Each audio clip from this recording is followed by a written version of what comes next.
Saudara yang terkasih, selamat pagi dan selamat menikmati berkat Tuhan yang baru di pagi ini. Semoga kita dalam keadaan sehat selalu.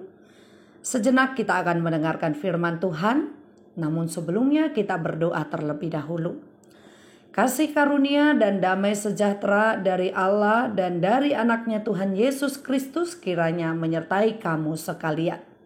Amin. Berita sukacita pada hari ini diambil dari kitab Mazmur pasal 92 ayat 14, demikianlah bunyinya. Mereka yang ditanam di bait Tuhan akan bertunas di pelataran Allah kita.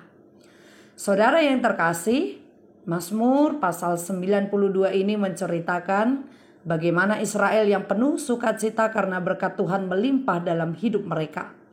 Sukacita itu diungkapkan melalui nyanyian syukur kepada Allah. Mereka mendeklarasikan bahwa Allah begitu baik dan peduli sehingga membuat mereka bersukacita karena pekerjaannya yang sempurna bagi hidup bangsa Israel. Bahkan Israel menyaksikan bahwa tanpa adanya masalah, mereka tidak akan dekat dan mengenal pribadi Allah. Itulah yang mereka katakan di ayat 7 hingga ayat 11.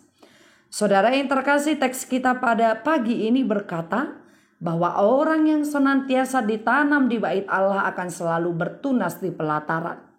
Maksud dari firman Tuhan ini adalah sebagai orang yang beriman kepada Tuhan, maka hidupnya akan selalu mengalami kehadiran Tuhan yang selalu menopang hidupnya. Maksud ditanam di bait Allah adalah orang yang selalu dengar-dengaran akan firman Tuhan.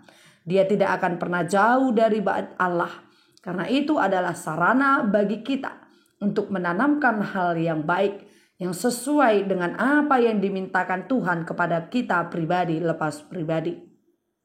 Maka orang yang selalu ditanami oleh firman Tuhan, dia akan berbuah di dalam pelataran.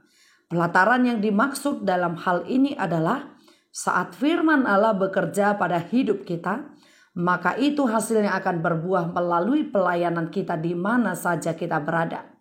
Itu sebabnya dikatakan di ayat 13 bahwa orang benar yang hidup di dalam Tuhan, dia akan bertunas seperti pohon aras di Libanon. Mengapa pemazmur mencontohkan kehidupan orang percaya seperti pohon aras? Hal itu dikarenakan pohon aras ini salah satu contoh pohon yang sangat kuat, yang mana memiliki tinggi 40 meter dan mampu hidup hingga ribuan tahun. Pohon ini dikatakan pohon yang sangat kokoh dan tidak akan pernah tumbang meski diterpa gempuran alam.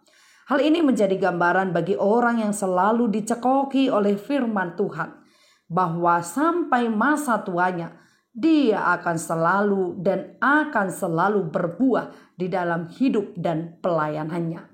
Dengan demikian saat ini kita diajak oleh firman Allah untuk senantiasa mau ditanami atau ditaburi firman Allah dan membuahkan hasil yang baik di tengah kehidupan kita masing-masing.